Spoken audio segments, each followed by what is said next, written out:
Hi everyone, and welcome to our video on the adaptations of plants. So this is the 6th video in our little series on our plant transport systems, and what we'll be focusing on today is 3.1.3e, the adaptations of plants to the availability of water in their environment. So we're going to look at our xerophytes and our hydrophytes. First thing then is we're going to consider what we mean by a terrestrial plant. When we talk about terrestrial things, these are always things to do with the land. So a terrestrial plant is just one that lives on the land. And what we need to know about these terrestrial plants is they're going to have to cope with certain conditions. First one is they need to be able to adapt to reduce water loss.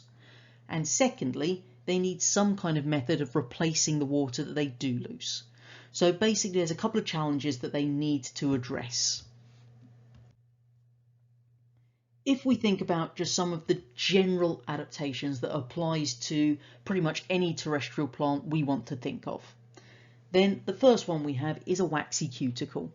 So quite simply we have this layer of wax on the surface of our leaf called the cuticle, and the whole idea of that is to reduce water loss through that process of evaporation from the leaf surface. The thicker the wax, the lower the rate of evaporation, so the lower the water loss.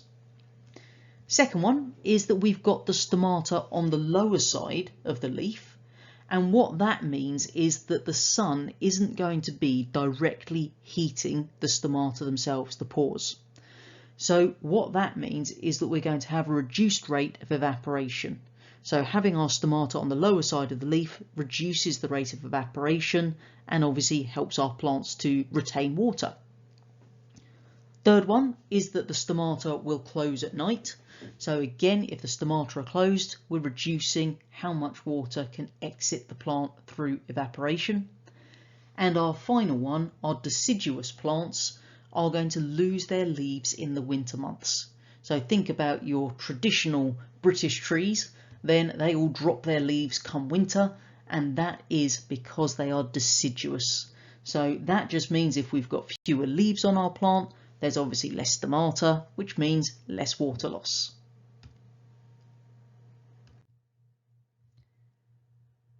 The first specialist type of plant that we're going to look at are the xerophytes.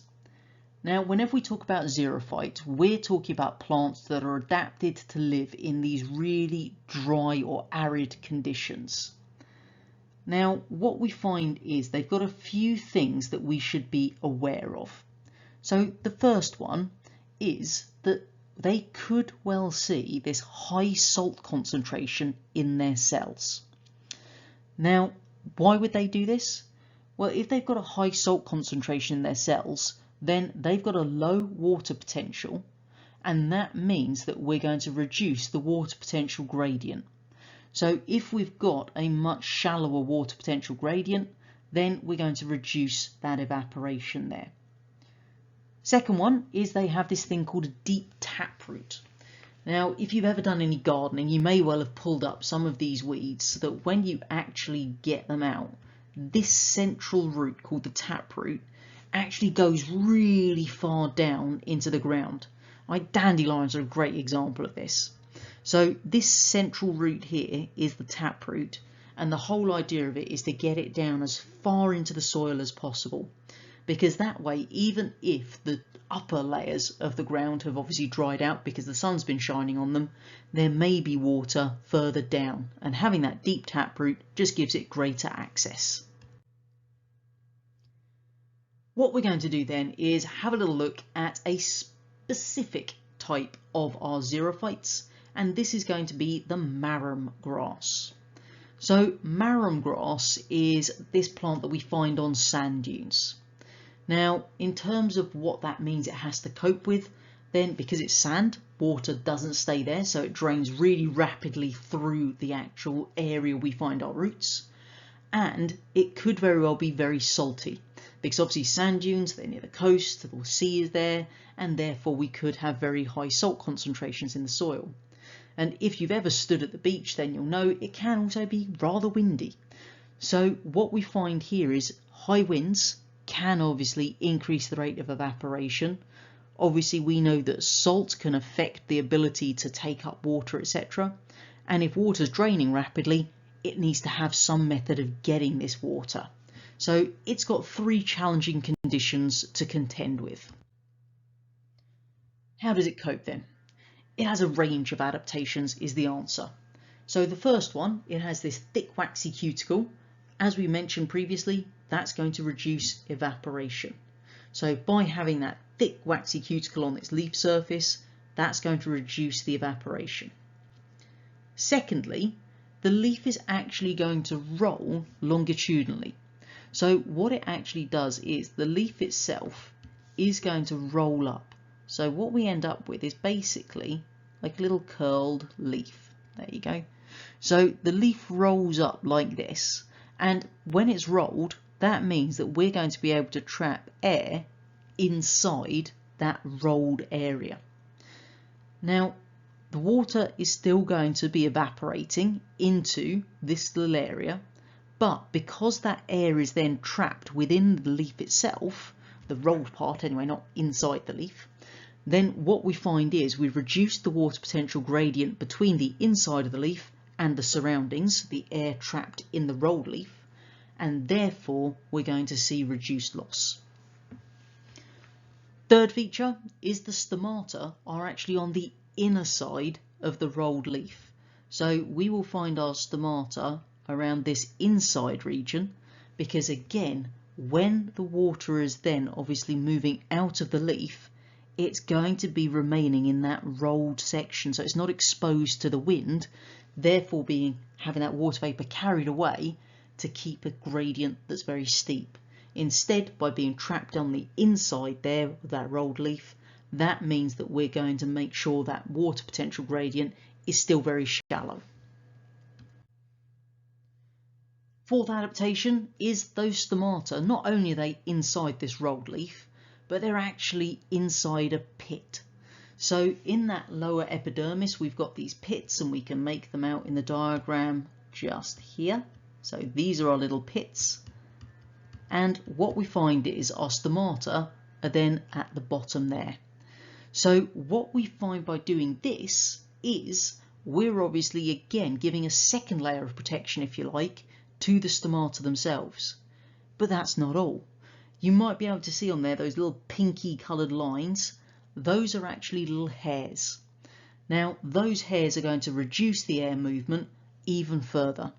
So longitudinally rolled, stomata in the pits, which are covered by these hairs. The whole idea of all three of those together is we're dramatically reducing the air movement over the stomata. The next adaptation that we have is that we have this dense spongy mesophyll.